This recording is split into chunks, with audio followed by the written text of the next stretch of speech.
cocktail sessions, educational and inspirational talks from experienced startup founders, entrepreneurs, and thought leaders. Super dangerous. Next up, we've got Amy Jo Martin. She's the founder of Digital Royalty. Where is Amy Jo at? Let's hear it for her. Come on up. Hello.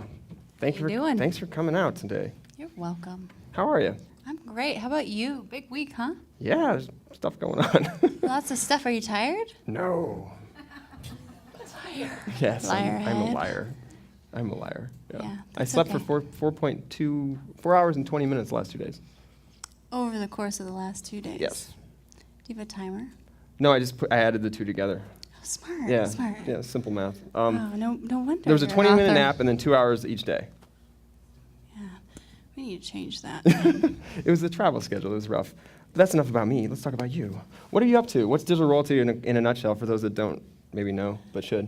Oh, Digital Royalty. So the company is 5 years old, five plus. Got through the terrible twos. We did. We moved here to Las Vegas 2 years ago, 2+. Those pluses are important. And we are a social communications company. We help brands elevate their brand, their awareness via social communication, and help educate them. So that's what we do. Awesome. And you also have a book. I do have a book. It did really well. Thank you. Congratulations. Thank you. Well, how did you get started with your company? How did It I talks get about it in the started? book, but for those that don't know, I think it's an interesting Right. story. right. Because it's that whole fear kind of thing. Yeah, big time, right?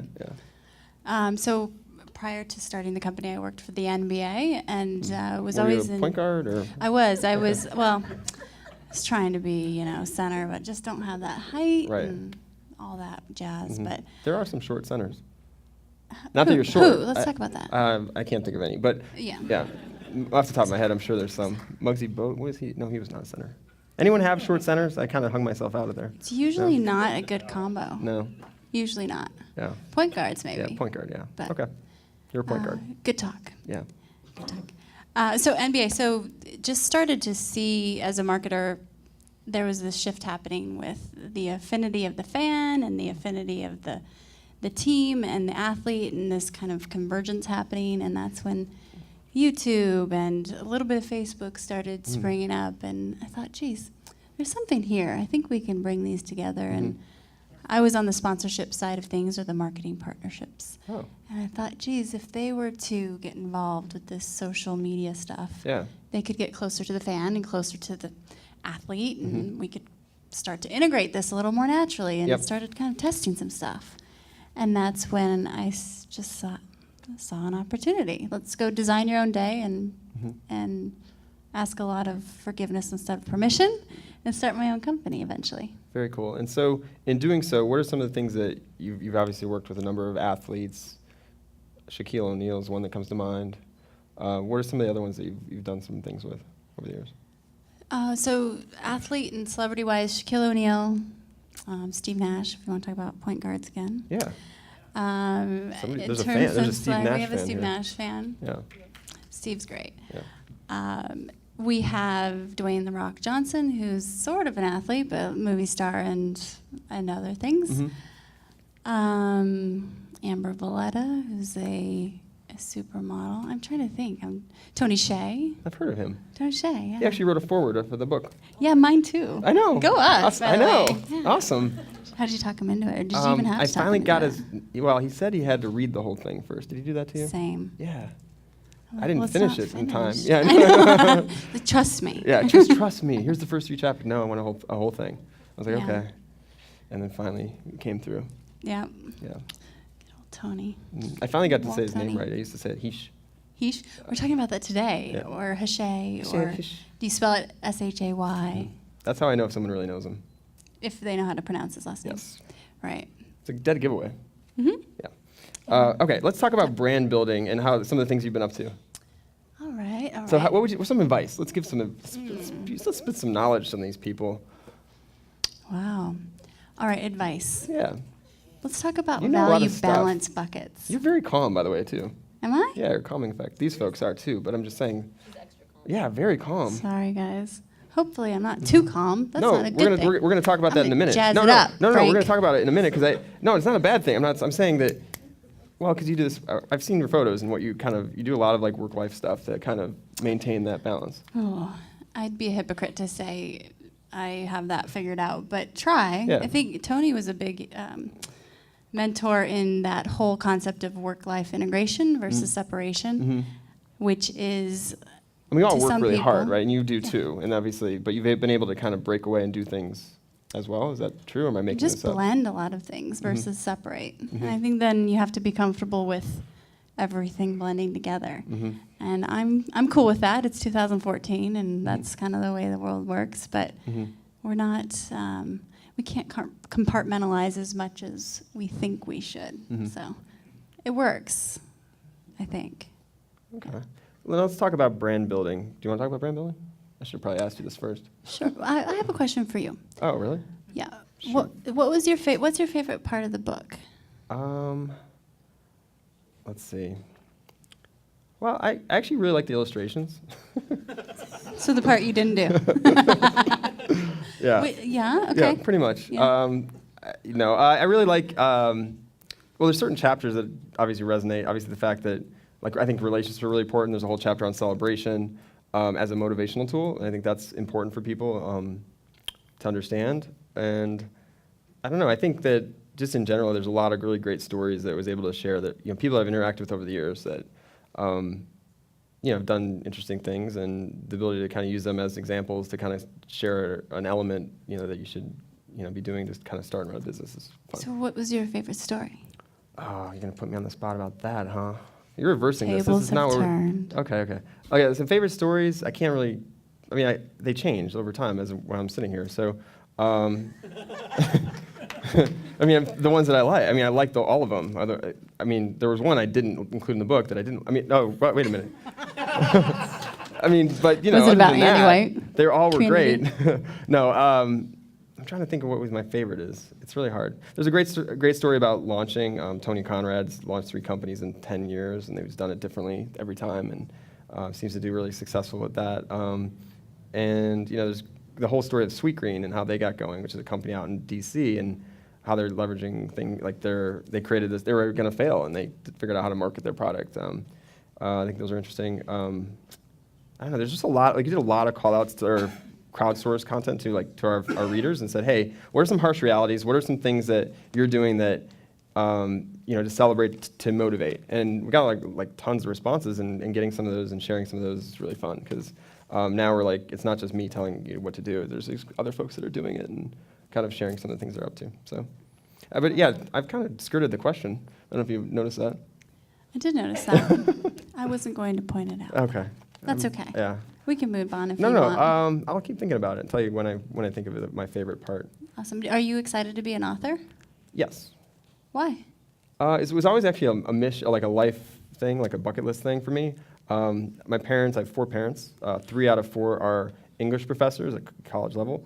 And so as a kid, before I could go play, I had to write a journal entry, like a full page. And that doesn't seem like a lot unless you're like a 7-year-old and you don't hardly know how to write. And so we'd have to write a page every day before I could go play. And so obviously that leads into, wow, when blogging platforms came out there and you literally had to write stories every day, I used to call it making the donuts. Whoa. What? Can you explain that for a second? Have you ever seen the commercial, Got Time to Make the Donuts? Am I aging? I'm only 27. Yeah, I'm 22. I'm just kidding, I'm not. Just kidding, Are you really 27? No. Okay. Much older, 57. No, anyway, long story short, because there is no such thing. It's about basically I had this, I wanted to always write a book, right? Like, it was something that was on my list. I always dreamed of writing. I started making books as a kid, and was trying to, this is a process of about 8 years from, I started thinking about what I would write. Actually, I was going to write one with Brian Solis a while back. Didn't work out. It was going to be about Web 2.0, and then the Web 2.0 bubble kind of, wasn't like it burst, it just social media came on the scene, and that was the new thing. So timing-wise, it didn't work out, and kept pitching different ideas, and then finally this came together, and seemed like the right time in the right place. Actually, it wasn't the right time. It was actually the worst time.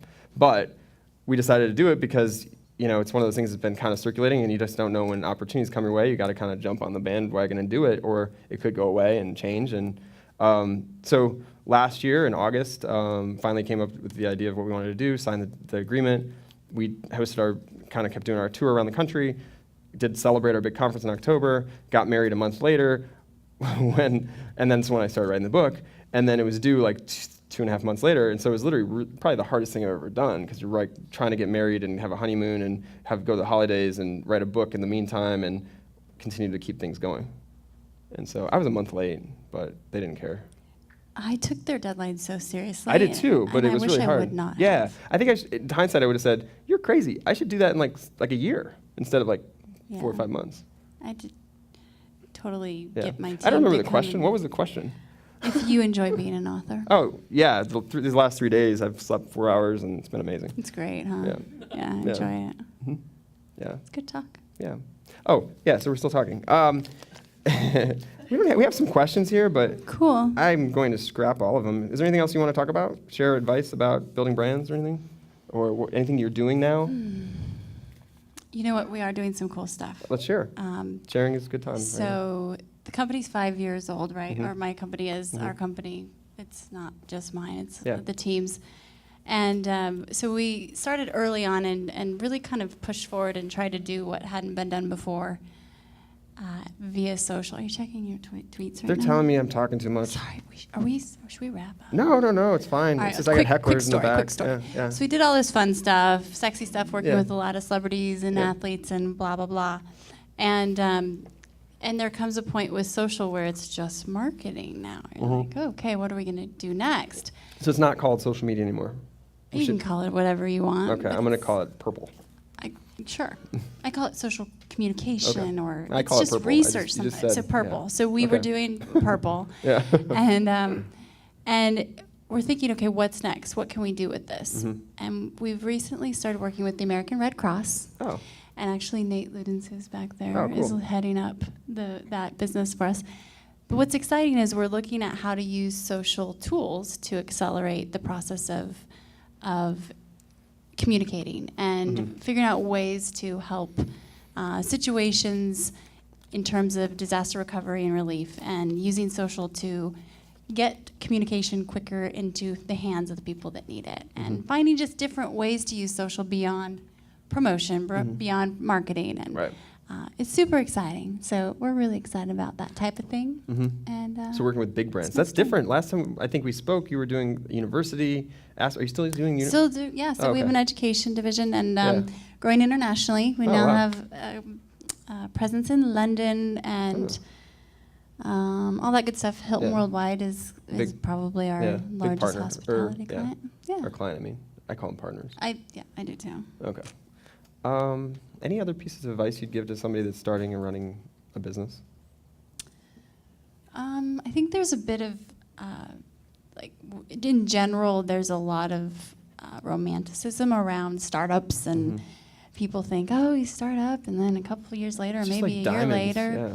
get this valuation, and it's going to be great, and everybody's just A lot of bling. and that's just not necessarily the case for most everybody. So it takes a lot of long, hard work to keep things going, and remembering that it's steady as she goes, and there aren't too many tricks around that hard work factor. So What's the thing that pushes you, motivates you? my team, Team? yeah. So you I'd work say for your team definitely now? Definitely, absolutely, they are my boss. But that's definitely why I show up every day. Awesome. Well, thank you so much for taking the time to come out and share some stuff with people. Thank you. Here in the I'm community. excited to read the book. Oh, yeah. Thank you. You're Thanks for welcome. being part of it and endorsing it without having welcome. to read the whole thing. I know, like Tony, right? Yeah. Anyway, right. Thanks so much. We're going to do You're a little bit welcome. of a Q&A here. So let's hear it for Amy Jo. Oh.